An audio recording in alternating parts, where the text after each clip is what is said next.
Shalom, shalom, peuple de Dieu, que le Seigneur bénisse, que sa grâce se repose sur votre vie. Je me présente, je suis la prophétesse Emmanuel de l'armée de prière et de délivrance en Jésus-Christ. Alors, je suis issue d'une famille musulmane du nord de la Côte d'Ivoire. Alors, lorsque je suis ici en ce jour pour vous donner une partie de mon témoignage.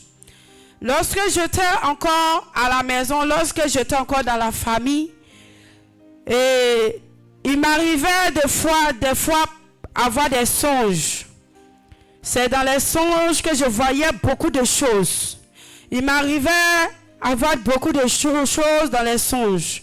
Lorsque je fais un songe, souvent dans les songes, je me vois en train de manger la nourriture.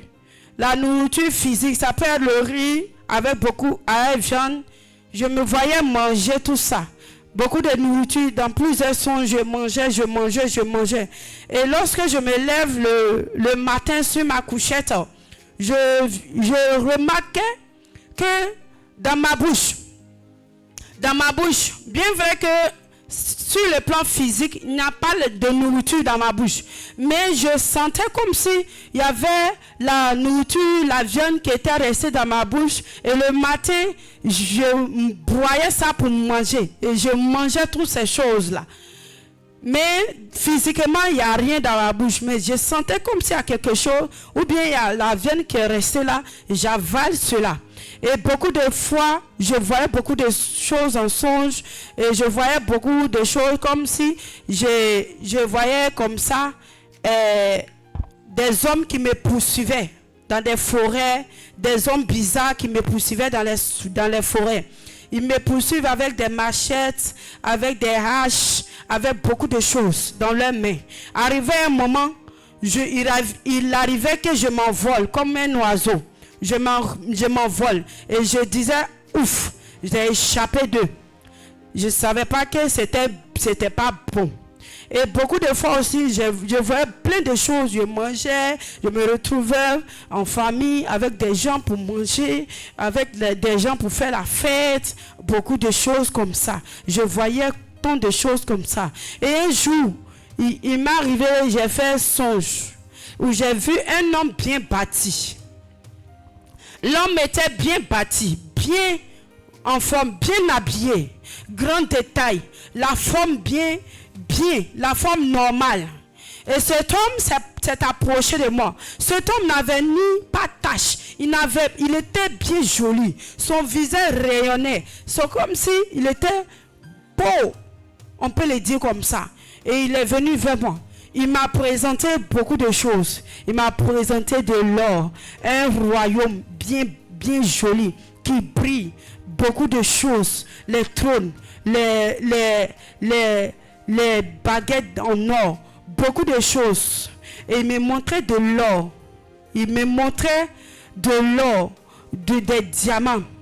Et lorsqu'il a fini de montrer, c'est comme si l'œil qui me montrait ces choses-là, c'est comme si moi, mon œil là, il y avait autre œil en dessous de l'œil que je voyais, mais je voyais le contraire de ce qu'il me montrait, mais je voyais la pourriture au fait. Je voyais ce qui était pourri, ce qui était sale. Quand il me montre de l'ordre, un pays bien bâti, bien joli, mais je voyais comme des tas d'ordures. C'est comme s'il y avait deux yeux, je ne sais pas, mais comme si j'avais deux yeux. Quand il me montre ce qui est brillant, et mon autre œil voit le contraire.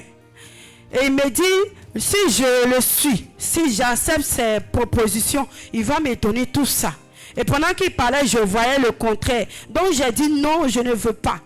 Un autre songe, il est venu dans le songe et il m'a montré beaucoup de fleurs. Beaucoup de fleurs comme un beau jardin. Lorsqu'il m'a montré, il dit de venir là-bas. Il dit non, je ne veux pas. Lorsqu'il m'a montré de ces beaux jardins-là, c'est comme si en dessous de ce beau jardin, je voyais cercueil bien sale, de l'eau sale, des ordures, des tas d'ordures. J'ai encore refusé. Et lorsque je me suis levée, j'ai dit c'est quoi ça? Et les matins, quand je me lève, il y avait beaucoup de soucis, beaucoup d'ennuis. Quand je passe ici, c'est pas bon. Et en ce temps, j'entendais des voix. Et lorsque ces voix me disaient, il faut faire ça. La voix peut me dire, ne parle pas avec telle personne pendant 2 ans. La voix peut me dire, ne parle pas avec telle personne pendant 1 an, pendant 2 mois, pendant 1 mois. La voix me parlait. Et lorsque la voix me disait que telle personne ne t'aime pas, regarde ce que la personne est en train de te faire. La voix pouvait me dire ça. Et lorsque j'étais là, j'entendais les voix me dirigeaient, les voix là me disaient, faut faire ça, je fais. Après, je vois que c'est pas bon. Bon, les voix, c'est comme si les voix là, ils me dirigeaient, mais je ne voyais pas des personnes qui me parlaient. Je ne voyais pas ces personnes là qui me parlaient. Et ces voix me parlaient tout le temps, tout le temps. Tout ce que je faisais, c'était mal. Je ne pouvais pas parler à quelqu'un. J'étais isolée. Donc, ça fait que j'essayais de plus profond d'être avec les autres. Mais lorsque je m'approche des gens, les mêmes voix me disent, telle personne ne t'aime pas, il faut faire ceci, telle personne ne t'aime pas, il faut faire cela, tu vas voir ce que la personne va faire. Et lorsque j'étais comme ça, et un bon jour, j'étais là, je me disais qu'il allait partir faire des choses pour pouvoir travailler, pouvoir faire beaucoup de choses. Les concours, les examens, rien ne marchait, rien n'allait. J'étais vraiment oppressée jusqu'au point où je pleurais. J'étais tellement oppressée jusqu'à je pleurais dans la maison, Je me disais que personne ne m'aime, personne ne veut de moi. Est-ce que je suis tombée du ciel? Pourquoi est-ce que tout le monde ne m'aime pas? Pourquoi est-ce que c'est comme ça? Donc j'ai commencé à dire, c'est parce qu'il y avait telle chose, c'est parce que cette chose m'est arrivée. Les voix là continuaient à me parler, que personne ne m'aime. Je pleurais, j'étais oppressée. Même dans les couches, je voyais des gens, ils me poursuivent. Et même je sentais le mari de nuit il venait coucher avec moi, faire des rapports sexuels avec moi. Et lorsque je me lève, je suis tout le temps trempée, mais je ne vois pas la personne venir vers moi, je ne vois pas la personne, mais je sens quelqu'un en train de sortir avec moi. Physiquement, je sentais. Sur le plan spirituel aussi, quelqu'un aussi était en train de sortir, mais la personne voilait son visage. Mais je ne voyais pas la personne. Je ne savais pas c'est qui. C'était le mari de nuit. Il venait chaque fois m'oppresser. Chaque fois que je dormais, je voyais quelqu'un je voyais comme quelqu'un qui avait des ongles longs et puis venait serrer mon cou. C'est comme si la personne voulait ma mort. Et quand je me lève, je pars à l'école, mais quand c'est temps d'examen, temps de concours, rien ne marche, rien n'avance, rien ne marche. C'est comme ça que j'étais. Jusqu'à ce que, un jour, j'étais là dans mes pleurs. J'étais fatiguée. Je me disais qu'il est mieux pour moi de mourir au lieu de souffrir ainsi. Il est mieux pour moi de mourir là comme ça, personne n'allait entendre parler de moi. Là, personne n'allait dire j'ai fait ceci, j'ai fait cela. Je voulais m'ôter la vie. Et ce jour, j'étais dans la chambre, j'ai pris de l'argent dans le but de me suicider. J'ai pris de l'argent, je partais payer un médicament. Et j'ai pris l'argent, j'ai déposé à quelque part. Quand j'ai déposé à quelque part, je voulais revenir prendre, mais je ne savais pas où j'avais mis l'argent. L'argent qu'il voulait prendre pour aller payer les médicaments, les comprimés pour me suicider. Je ne savais pas où j'avais mis l'argent. J'ai cherché partout, je n'ai pas vu l'argent. Donc je suis allé me coucher. Je ne dormais pas profondément, mais lorsque j'étais couché, j'ai entendu une voix douce. Une voix douce qui m'a parlé. Lorsque la voix douce m'a parlé, la voix douce m'a dit, quitte la maison de tes pères. Je me suis levée, j'ai dit, c'est encore cette même voix-là qui me parle. Donc j'ai ignoré la voix. Je n'ai même pas pris garde. Donc j'ai continué dans mes pleurs. Chaque fois je m'enferme dans la chambre. Lorsque les gens sont au salon, je suis dans la chambre. Lorsque je suis au salon, les gens sont dans la chambre. C'est comme ça que j'étais dans la solitude. J'étais oppressé à un moment où je voulais être seul. Dans mes moments, je voulais être seul. Et pendant ce temps, après que la voix m'ait parlé, j'ai vu encore beaucoup de choses dans les songes. Et c'est maintenant que je vais voir. Dans la maison où j'étais, je voyais comme quelqu'un, comme si dans la maison, dans le sous-monde, sous la maison, il y avait comme un monde. Et je voyais beaucoup d'âmes, beaucoup de personnes enchaînées, les chaînes aux pieds, les bras derrière, bien enchaînés. Et lorsque je voyais ces personnes, je voyais comme un monde tellement obscur, rouge, un truc comme ça. Lorsque ce monde, et je voyais quelqu'un qui était assis sur un trône, et je voyais beaucoup de marmites qui étaient là, J'ai fait ce songe. Lorsque je me suis levé, j'ai dit, mais c'est quoi ça? Un autre encore, où j'ai vu encore dans le songe, où j'ai vu une femme qui était entrée dans la maison. Et la personne avait le pain blanc attaché vers la poitrine. Et rentrait, prenait l'escalier par derrière avec une calebasse en main. Et a demandé après quelqu'un. On a répondu à la femme là que la personne n'est pas là. Et la femme s'est assise.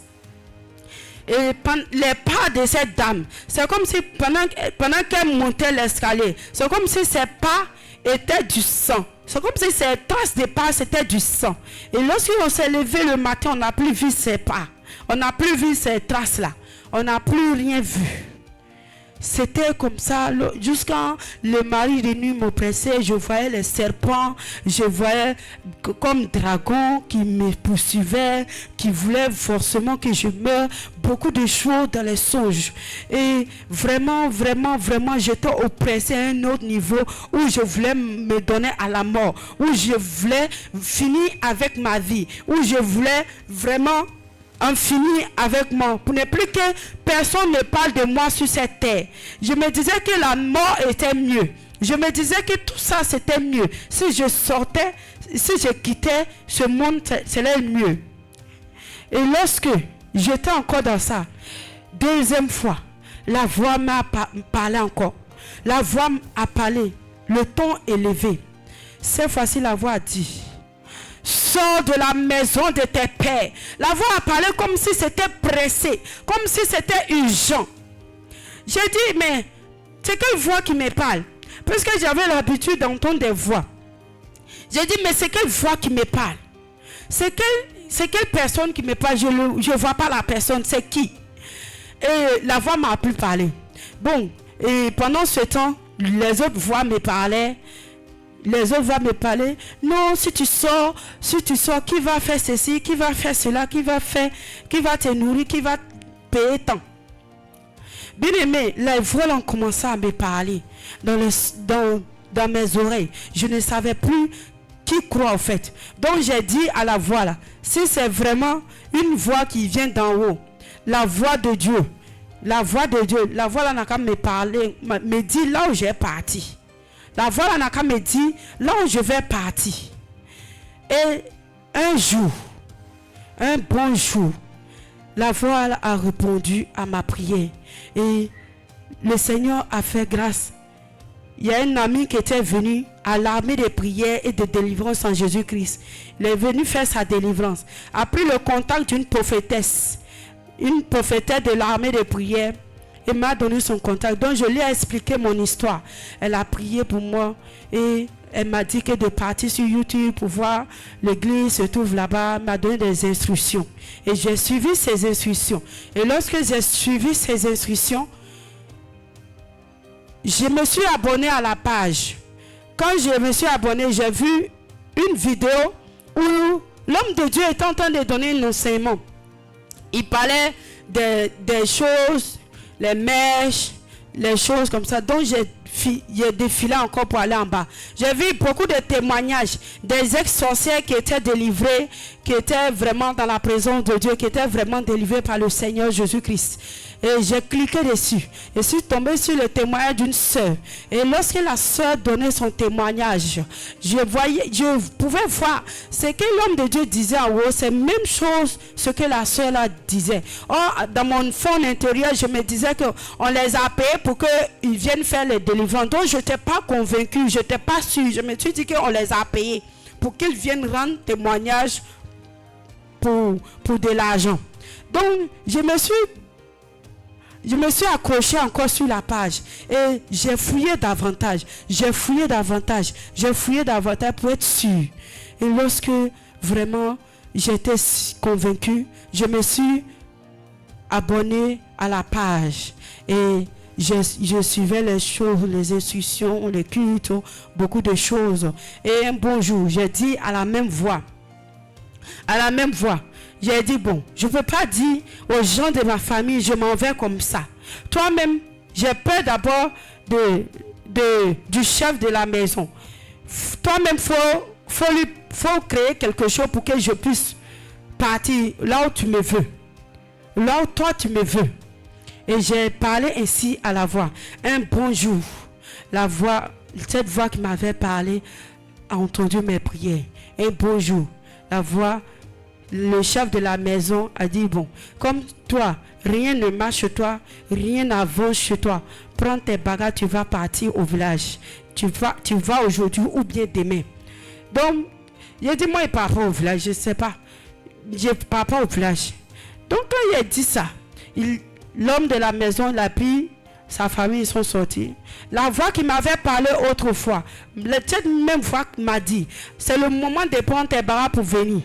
Et j'ai ramassé mes bagages pour venir à l'armée de prière de délivrance. Lorsqu'ils sont arrivés, bien aimé, ce n'était pas facile. Ma délivrance était difficile. C'était difficile. Quand ils sont arrivés pour les serviteurs et les servants de Dieu ont prié pour moi. Ils se sont donné corps, âme, esprit. Ils ont prié pour que les esprits me lâchent. Bien aimé, il y a des esprits, il y a l'esprit de l'islam qui m'a fatigué, le serpent de l'islam. Et pendant ma délivrance, le Seigneur me montrait d'où sortait le serpent, d'où sortaient toutes ces choses qui étaient dans mon corps, d'où sortaient tous ces liens. Bien aimé, mes parents, pendant ma délivrance, mes arrière-parents ont eu à tisser des liens. Et ils ont dit des choses. Ils ont dit, voici notre descendance. Et on vous donne notre descendance. Prends, protège. Cet esprit était comme le protecteur. Le garant de la famille. Et il était dans ma vie. Ce serpent, il marchait dans mon ventre. Il marchait. Quand tu mets la main sur mon ventre, tu as l'impression que c'est un bébé qui est en train de marcher, qui est en train de bouger. Pourtant, c'est le serpent. Il marche, il me mord. Il marche dans mon ventre. Tout mon corps, sur mon front, c'était marqué la marque de l'islam. Malgré que je refusais la religion musulmane. Je refusais d'être musulmane. Malgré que je refusais. Mais ces esprits ont eu accès à ma vie par les liens de famille, par les adorations de famille. Parce que ma famille, ils les ont adorés. Ils ont tissé des pactes avec eux. Donc c'est par ces liens. Ils sont entrés dans ma vie. Cet esprit marche. Il marche dans mon bas-ventre. Il marche partout dans mon corps, dans mon dos. Il marche. Il m'avait marqué de tout. Et la sirène des eaux m'avait marqué sur toutes mes cuisses. Séduction. Elle m'avait marqué ses côtes, ses puces. Tout mon corps était marqué de leurs marques. Et pendant ma délivrance, le Seigneur me montrait. Pendant ma délivrance, l'islam, la Kaaba. Lorsque je pouvais voir, sur le plan physique, il n'y a rien. Mais sur le plan spirituel, c'est un gros serpent à 2 têtes. C'est un gros serpent qui est dedans. Et c'est ce même serpent qui était dans mon ventre, qui marchait. Et c'est ce même serpent qui couchait avec moi. Parce que l'homme de mari de nuit, il se transformait en serpent. L'homme fort de la famille était dans ma vie. L'esprit même de la sorcellerie était dans ma vie. Le dragon, son rôle, c'était pour me mettre toujours en colère. Il était dans mon cœur. Il me mettait tout le temps en colère. le serpent, les adorations des familles, la sirène des eaux, toutes sortes d'esprits. Il y avait des démons de l'enfer dans mon corps. Bien aimé, quand j'étais là-bas, je ne savais pas que tout cela était dans mon corps. C'est pendant ma délivrance que le Seigneur m'a montré toutes ces choses. C'est pendant ma délivrance que le Seigneur a fait des grandes choses. Et il m'a délivré, il m'a restauré, il m'a guéri. Moi qui étais autrefois rejeté, aujourd'hui, le Seigneur m'a pris de la boue, étant la fille rejetée, et il m'a placé à la table de roi. Bien aimé, tu peux être dans la même situation. Tu peux être dans la même situation. Toi qui me suis, tu peux être sur le point de te suicider. Tu peux être sur le point d'être oppressé. Tu es oppressé tellement, tu cherches une solution. Le Seigneur Jésus-Christ est là pour toi. Tu es oppressé. Tu es là, tu manges en songe, mais tu ne sais pas c'est quoi. C'est la sorcellerie. Parce que c'est ce qui m'est arrivé. C'est ce qui m'est arrivé lorsque j'étais encore dehors. Tu peux participer. Ton âme peut participer à des adorations. Toi-même, tu sais pas. Bien aimé, j'étais vraiment oppressé. Et pendant ma délivrance, le Seigneur a fait grâce. Il m'a délivré. Il a enlevé toutes les cordes, les puces, les marques qui étaient sur moi. Tout ce qui était sur moi. Moi qui étais une fille rejetée. Une fille où tout le monde disait, personne ne va te prendre, personne ne voudra te toi, personne ne viendra te prendre. Même s'il y a quelqu'un qui vient, on va dire que tu es une sorcière, tu as un cœur noir, tu es sale, tu es pourri, tu es rempli de saleté. Moi, on me disait tout ça. Ça fait que tout ce que je fais, en dehors de la maison dedans, ça ne marchait pas. Parce qu'il y avait quelque chose qui n'était pas encore quitté. Il y avait des choses qui n'étaient pas encore quittées. Il y avait ces liens-là qui me réclamaient. Ces liens de famille-là qui me réclamaient. Tous ces liens-là, ça me réclamait en arrière. Ça faisait que je ne pouvais pas avancer. Il y avait beaucoup de chaînes. J'étais même enchaîné dans l'eau. Le Seigneur m'a montré ma délivrance. Il y avait la vieille femme, l'esprit de vieille femme en moi. Ça me rendait vieille. Et ça fait que quand quelqu'un me voit, la personne me voit comme vieille femme. Bien-aimé, le monde spirituel est très dangereux. Toi, tu peux être dans la même situation. Ce n'est pas encore fini. Le Seigneur Jésus-Christ, il est là pour toi. Et il t'attend. Viens, le Seigneur va te restaurer. Il va te guérir. Il va te restaurer. Toi qui étais enchaîné autrefois, le Seigneur va te libérer. Et aujourd'hui, le Seigneur a fait de moi sa servante. Et il a fait de moi sa servante. Moi qui étais autrefois rejeté. Moi qui étais autrefois malmené, oppressé par les esprits de famille, les démons géants. Moi qui étais autrefois malmené par l'esprit humain de la sorcellerie. Moi qui étais autrefois dirigé par les génies. Moi qui étais autrefois dirigé par le dragon qui contrôlait mes sentiments. Ce dragon, le Seigneur a enlevé tout. Le Seigneur m'a restauré. Ma grâce qu'ils avaient pris, le Seigneur m'a restauré. Et le Seigneur fera toujours encore. Et aujourd'hui, il m'a placé à la table des rois. Et il m'a fait sa servante. Et il m'a encore fait sa prophétesse. Bien-aimé, toi qui m'écoutes en ce jour, ce n'est pas encore tard. Faut venir. Le Seigneur t'attend. Alors, shalom, que le Seigneur bénisse. Amen.